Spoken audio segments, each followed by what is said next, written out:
Bismillahirrahmanirrahim. Assalamualaikum warahmatullahi wabarakatuh. Selamat pagi, salam sejahtera, sampurasun.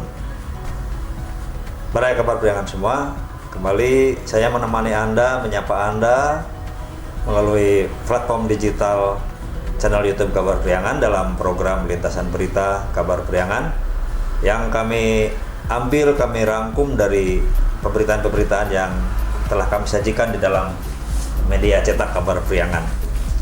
Ada beberapa informasi yang masih tetap menurut saya masih menarik karena ini kaitannya dengan masyarakat luas terkait dengan pembangunan bendungan Lewi Kris ya di perbatasan Tasikmalaya, Kabupaten Tasikmalaya dengan Kabupaten Ciamis di wilayah timur sana. Nah, ini menarik karena banyak hal yang harus diketahui dari keberadaan bendungan tersebut. Masyarakat harus tahu dampak-dampak, apakah itu dampak negatif, dampak positif, sehingga masyarakat bisa melakukan upaya-upaya, langkah-langkah ataupun merespon keberadaan bendungan tersebut sehingga memberikan manfaat yang sebesar-besarnya untuk masyarakat, untuk kemakmuran masyarakat. Kalaupun misalkan nanti ada dampak-dampak negatif, masyarakat bisa melakukan upaya-upaya antisipasi atau pencegahan jangan sampai dampak negatif tersebut nanti malah merugikan masyarakat. Jadi keluar dari tujuan awal dari pembangunan yang seharusnya berdampak baik malah memberikan dampak buruk. Jangan sampai terjadi hal seperti itu. Nah, kita bicara dulu terkait dengan dampak positif atau manfaat daripada keberadaan bendungan Lewi Kris di Kabupaten Tasikmalaya perbatasan dengan Ciamis. Mohon izin kepada BBWS Citanduy, saya menyampaikan kembali manfaat keberadaan bendungan Lewi Kris ini kepada masyarakat. Yang pertama, yang paling penting daripada tujuan pembangunan bendungan Lewi Kris tersebut adalah sebagai deposit air,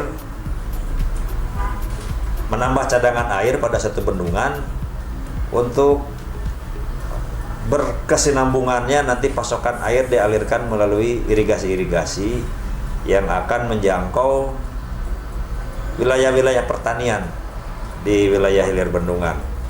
Nah, jadi yang pertama fungsi irigasi untuk menjangkau irigasi. Nah, dari catatan yang sudah disampaikan dari pihak BBWS Citanduy, Balai Besar Wilayah Citanduy, ini ternyata sangat luas wilayah pertanian yang nantinya bisa terairi ya dari keberadaan bendungan Lewi Kris tersebut. Tercatat sampai 11.000 hektar lebih wilayah pertanian yang nantinya akan mendapatkan manfaat dari bendungan Lewi Kris. Nah, 11.000 lebih area pertanian tersebut di mana saja? Yaitu yang pasti di wilayah hilir bendungan di Tasikmalaya sampai ke wilayah Tasikmalaya Selatan, kemudian Banjar juga, kemudian bahkan di luar wilayah Jawa Barat, irigasi ini juga bisa menjangkau wilayah Cilacap. Jadi dampak daripada area pengairan bendungan Lewi Kris ini sangat luas dan sangat besar. Itu fungsi irigasi ya, pengairan. Yang kedua, dengan keberadaan bendungan Lewi Kris tersebut juga sekaligus menjadi pengelak banjir. Jadi ketika arus air dari hulu tiba-tiba membesar, akan tertahan di bendungan tersebut dan tidak secara sekaligus teralirkan ke wilayah hilir yang biasanya selalu terjadi banjir di wilayah hilir. Dan dari catatan sejarah bahwa Sungai Citanduy ini memiliki siklus banjir 25 tahunan. Artinya banjir ekstrim. Konon katanya selama 25 tahun sekali Citanduy selalu memunculkan banjir-banjir yang ekstrim. Jadi dengan keberadaan bendungan Lewi Kris tersebut diharapkan nanti menjadi peredam, penangkal atau pengelak daripada terjadinya banjir tersebut. Yang kemudian juga fungsi pembangkit listrik tenaga air nanti Setelah bendungan ini selesai berjalan, akan dibuatkan nanti turbin untuk pembuatan pembangkit listrik tenaga air, dan konon katanya kekuatannya nanti sampai potensi listriknya itu 2 kali 10 megawatt.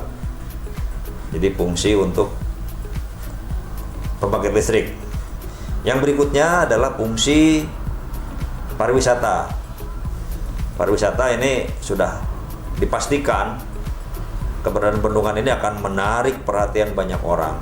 Sekarang saja sebelum bendungan ini selesai diairi, masyarakat sudah banyak berbondong-bondong yang ingin tahu keberadaan bendungan tersebut. Apalagi nanti dengan setelah selesainya penggenangan bendungan Lewi Keris, diyakini nanti akan banyak masyarakat yang mendatangi lokasi bendungan, apalagi nanti akan tercipta hamparan air yang seolah-olah menciptakan semacam danau di sekitar bendungan, sehingga ini menjadi pemandangan atau memberikan panorama indah yang akan menarik perhatian masyarakat.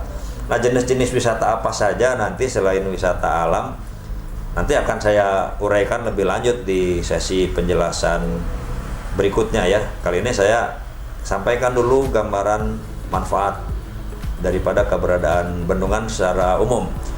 Nah, manfaat berikutnya yaitu yang kelima, nanti keberadaan bendungan Lewi Keris ini juga bisa menjadi media untuk budidaya ikan ya. Budidaya ikan. Selama ini atau sejauh ini masyarakat sudah berharap keberadaan bendungan ini selesai dikerjakan, diairi, nanti ada genangan air yang bisa dimanfaatkan oleh masyarakat untuk melakukan pembudidayaan ikan. Seperti halnya juga terjadi di bendungan-bendungan lain di wilayah lainnya, di Jati Gede, di Cirata, di Saguling, dan di waduk-waduk lainnya. Itu selalu memberikan dampak ekonomi untuk masyarakat berupa atau melalui pembudidayaan ikan. Cuman ini ada satu catatan terkait dengan budidaya ikan di kawasan bendungan. Ini belajar dari kasus-kasus yang sudah terjadi di bendungan lain, khususnya di Cirata, bahwa pemerintah harusnya sudah sejak awal melakukan pembatasan budidaya ikan di kawasan bendungan ini. Seperti juga Sumedang kemarin yang belajar dari kasus di Bendungan Cirata, Sumedang sudah mengeluarkan perda yang membatasi budidaya ikan di kawasan bendungan Jati Gede. Masyarakat harus tahu kenapa budidaya ikan di kawasan bendungan harus dibatasi. Nah, ini ceritanya dulu bahkan di Waduk Cirata, jumlah masyarakat yang terlibat pada budidaya ikan di sana sampai 24.000 jaring terapung di sana. Bayangkan, 24.000 jaring terapung. Apa dampaknya? Semakin banyaknya jaring-jaring terapung yang dikelola masyarakat di wilayah perairan bendungan, ternyata ini dampak negatif, memberikan dampak negatif, terciptanya residu atau sisa makanan yang kemudian mengendap di dasar bendungan, dan kemudian ini menjadi hal yang merugikan karena terjadinya sedimentasi atau pendangkalan waduk, pendangkalan bendungan. Kalau bicara 1 atau 2 jaring terapung seolah-olah mungkin tidak masalah, tapi ketika itu tercipta ribuan jaring terapung, apa yang akan terjadi?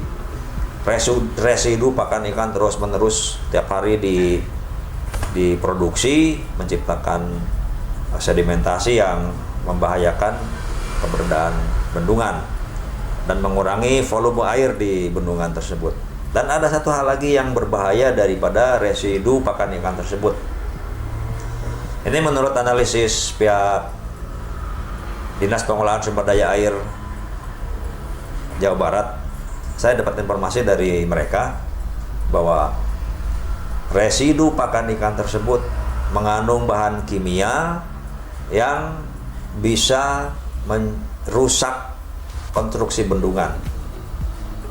Jadi residu pakan ikan itu tersebut udah pasti itu mengandung bahan kimia, dan ketika itu nanti terjadi di sekitar bendungan, konstruksi bendungan itu diyakini akan mampu merusak.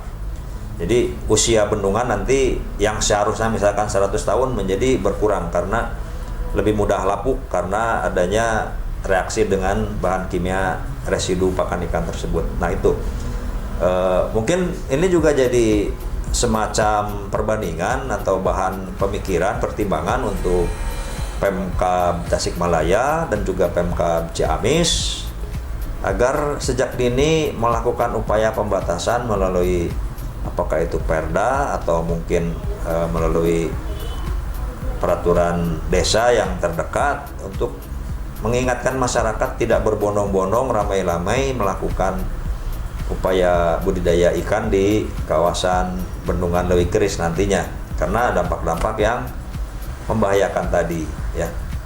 Jadi itu Balai Kabar Priangan semua manfaat-manfaat yang kelak akan kita rasakan manfaatnya dari keberadaan Bendungan Leuwi Keris. Nah, untuk dicatat bahwa sebentar lagi ini ya Bendungan Leuwi Keris ini akan diresmikan. Dan kemarin tanggal 15 Agustus 2024 pihak PBWS baru saja melakukan impounding atau penggenangan bendungan secara resmi. Dan diperkirakan bendungan akan terisi penuh hingga 2 bulan ke depan. Jadi dalam waktu dekat masyarakat akan nanti bisa melihat hasilnya seperti apa, landscape baru di kawasan tersebut menciptakan keindahan yang memberikan nuansa yang khas, unik, mengesankan untuk masyarakat. Nah, mudah-mudahan keberadaan bendungan ini memang benar-benar memberikan manfaat untuk masyarakat sekitarnya. Demikian, Balai Kabar Priangan semua. Wabillahi taufiq wal hidayah. Assalamualaikum warahmatullahi wabarakatuh.